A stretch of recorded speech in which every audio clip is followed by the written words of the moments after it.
আচ্ছা, তোমরা সত্যি করে একটা কথা বলো তো, কখনো কলা দিয়ে চিপস বানিয়ে খেয়েছো? মানে কাঁচকলার চিপস। আজ কিন্তু আমি তোমাদের জন্য কাঁচকলা দিয়ে চিপস নিয়ে হাজির হলাম।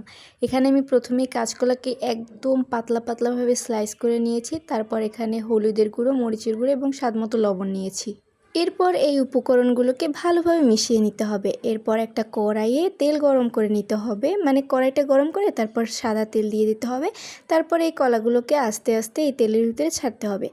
মিডিয়াম আঁচে এই কলাগুলোকে ভালো করে ভেজে নিতে হবে, আর অবশ্যই আস্তে আস্তে ভাজতে হবে। বেশি তাপ দিয়ে ভাজলে কিন্তু খুব তাড়াতাড়ি লাল হয়ে যাবে আর ভেতরটা হবে না। আমি কিন্তু খুব অল্প অল্প করে ভেজে নিয়েছি, আমি 3 বারে সম্পূর্ণটা ভেজে নেব। তারপরে আমি একটু তেল বাড়িয়ে নিয়েছিলাম পরবর্তী ধাপে, তারপর পরিমাণও বেশি দিয়ে ভেজে নিয়েছি। তো এইবারও আমার এরকম করে ভাজা শেষ।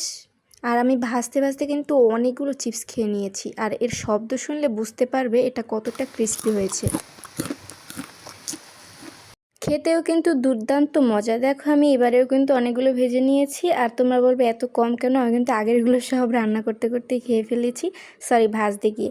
তারপরে দেখো এই যে এখানে সবগুলো ভেজে নিয়েছি, আর এত মজা কি বলবো, এটা তো টমেটো সস দিয়ে অনেক বেশি মজা লাগে।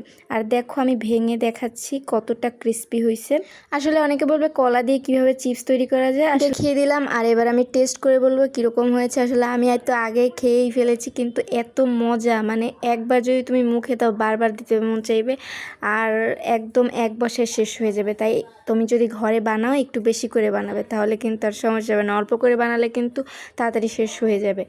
আর এখানে আমি পরে একটু টমেটো সস নিয়েছিলাম, এত মজা টমেটো সস দিয়ে, মানে অনেক স্বাদ।